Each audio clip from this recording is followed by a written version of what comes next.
great session. Fortunately, the rain stayed away, and the three-stage qualifying is always presents drama. We've had good pace since the start of the weekend, so we were quite confident that we could make it through to Q3. Although when it actually got down to Q2, the times were really fast. So yeah, Q3 was where it all happened, really. Shaky Byrne then is on pole position for Rapid Solicitors Kawasaki. Both the Lloyds British GBmoto Kawasaki's join him on a Kawasaki front row. It was a good day for the Lloyds British GBmoto squad. Both James and I ended up on the front row, which was great. To be honest, I was a lucky lad. James looked behind him on his sight at the end of his sighting lap at the start of Q3.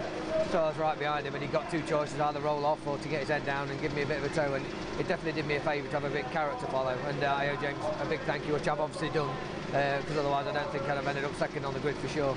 James made a little mistake 2/3 of the way around the lap, which is why I was a little bit quicker than James. But I think it's going to be a strong showing from the team today after qualifying, and fingers crossed we'll be on the box. Really want to push for a win in race one, and hopefully both on the podium, but you know how tough it's going to be. Everybody wants that podium slot, so that's really one of our goals, is we've got to get a race win this weekend. You never know till you get around the first few corners here at Brands Hatch, but we just need a good strong start, the pair of us, keep out of trouble on the first couple of laps. Shaky's not quite as dominant, or it doesn't seem to have been quite as dominant over practice as he has been in the past. Keogh's the man, I think, setting the pace, so both James and I have got to keep as close to him as we can, and see what happens after 19 laps. You know, we've got a really lovely balance, not only between the two sides of the garage, but actually amidst the teams that are working for each rider. Really happy, cooperative sort of bunch of guys that are really passionate about this, and yeah, so the mood is happy and confident. But this is superbike racing, and you know, it can all go wrong literally by turn one. So it's fingers crossed. It's race day, and we'll see what happens when the flag drops.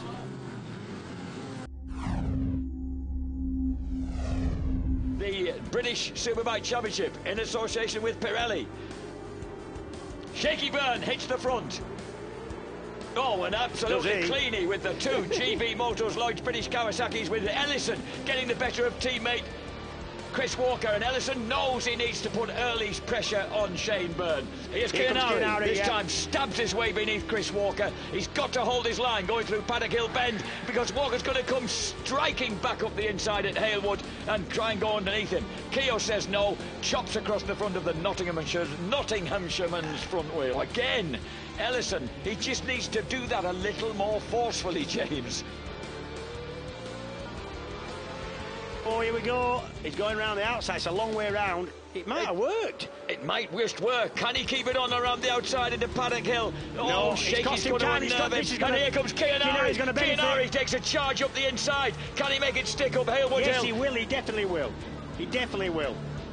And it's across the line for his second win in a fortnight for an absolutely elated Yuichi Kianari on the Bill-based BMW, ahead of Shaky Byrne, the pre-race favourite. Walker, Linfoot, Brooks. I think the secret to James getting on top step, to be honest with you, after that first race is going to be getting to the front and cutting some clean laps. That's what we've got to aim for. Looks as if we were losing a little bit of rear grip at the end of that, and Chris Walker home in fourth, more great points for his championship. Really stoked.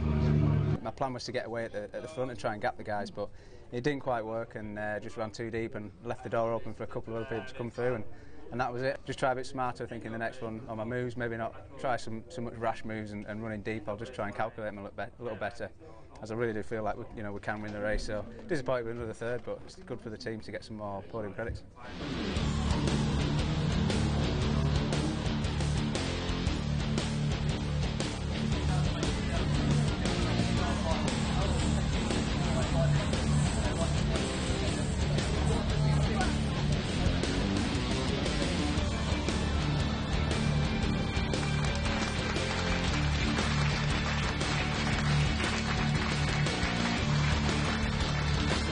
We really need to start winning. It's really, really vital for us if we're going to be in a fight for the championship, which we should be at the end of the year. I need to start winning. I need to start getting those points back from him, and with the showing this weekend, I feel we're stronger than him, and we really should be winning, so definitely going to be pushing for the next one. I look back at my career, I don't really know everybody else's inside out, but the years where I've had a good year, I've had a great team behind me, I've had a great bike underneath me, and the belief from the team and myself by being fit enough to do the job right. And I've got all those ingredients again this year, and I never thought I'd get a chance like this again.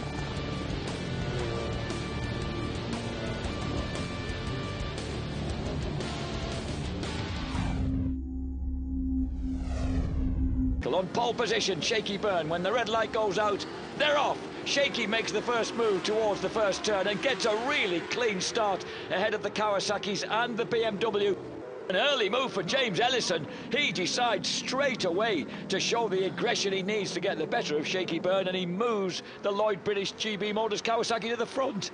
Look at the way these two have broken clear in the first 3/4 of a lap, James. Yeah. Ellison leading the way in no uncertain terms. Remember, until the final lap of the first race, James Ellison was going to be on pole position, and then they eclipsed his lap time on that final lap. And James Ellison from Cumbria up in the northwest, actually now living in Morecambe with wife Sarah and their little baby boy, as he storms along the Minter Straight, drives downhill into Dingledell. Not many people say they can say they've moved south. Oh, Ellison gets a big, he gets off onto the grass and has a massive off. That's got to be, and that isn't over, you know.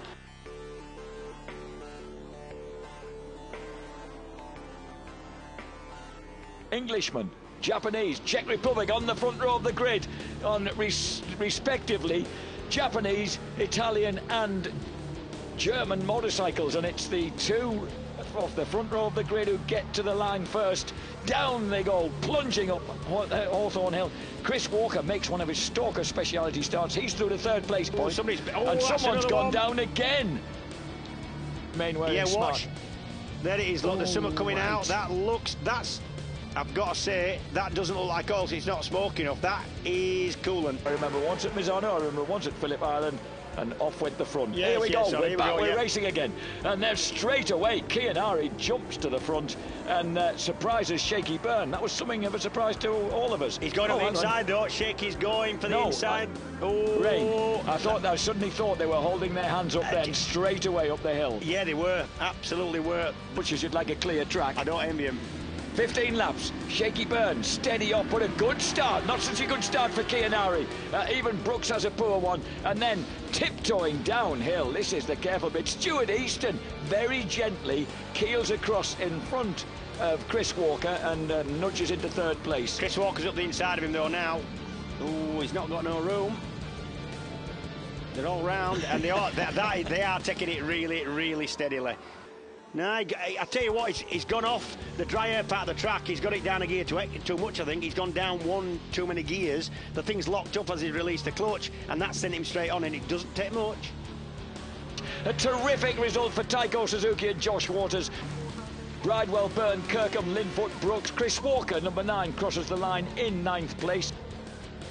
A bit of a damp, literally, finish to our meeting. Still waiting news back from the medical centre on James Ellison, although the information we do have indicates that his injury may be a little bit more serious than we first thought. A real good effort in very difficult conditions from Chris in the second race, but ultimately a little run off or run on halfway through the race damaged the finish, but still some points for him. Kept it upright and brought it home, so his championship's alive and well, and we'll see how move on next to Thruxton, seeing how James is and rebuilding from here.